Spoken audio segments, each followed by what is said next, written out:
অন্তর্বর্তী সরকার প্রধানকে শক্ত হাতে সরকার পরিচালনা করার আহ্বান জানিয়েছেন বিএনপির মহাসচিব মির্জা ফখরুল ইসলাম আলমগীর। সরকারের নিরপেক্ষতা নিয়ে যেন প্রশ্ন না ওঠে সেদিকে গুরুত্ব দেওয়ার আহ্বান জানান তিনি। সোশ্যাল মিডিয়ায় বিএনপিকে নিয়ে মিথ্যা প্রচারণার বিষয়ে সতর্ক করেন বিএনপি মহাসচিব। মিরাজ হোসেন গাজীর রিপোর্ট।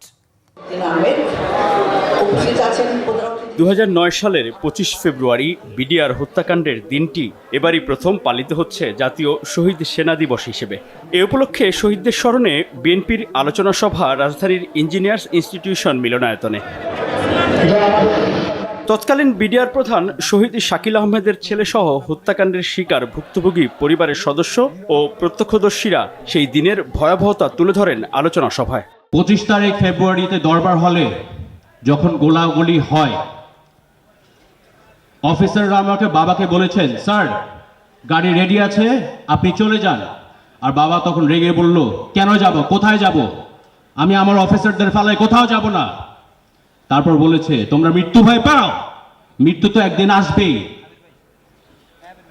যখন জওয়ানরা গোলাগুলি করতে সব অফিসারকে বের হয়ে আসতে বলেন, আর বাবা সব অফিসারকে পিছিয়ে যেতে বলে সবার আগে চলে যায়, এবং তখন তিনি শাহাদাত বরণ করেন।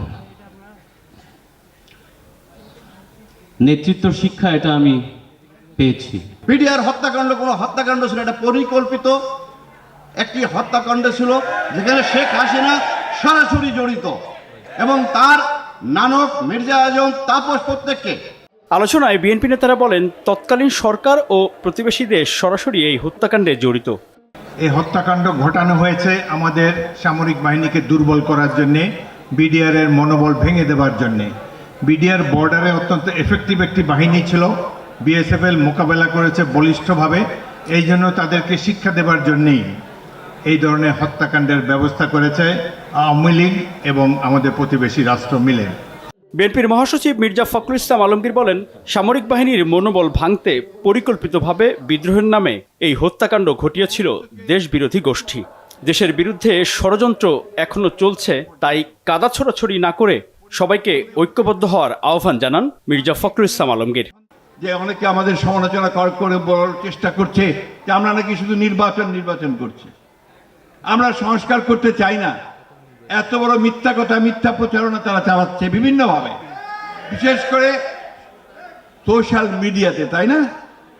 কয়েকজন মানুষ, গুটি কতক মানুষ, তারা টার্গেট করেছে বিএনপিকে।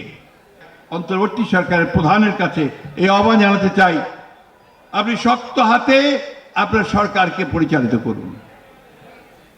এ কথা কেউ যেন না বলে যে আপনি কোনো পক্ষপাতিত্ব করছেন। আপনাকে সেটা আমি শুনতে চাই না আমরা, কারণ আপনি অত্যন্ত লব্ধ প্রতিষ্ঠিত একজন বিখ্যাত মানুষ, সারা বিশ্বে আপনার নাম আছে, সেটা রাখবেন আপনি, সেটাই আমরা আশা করি আপনার কাছ থেকে।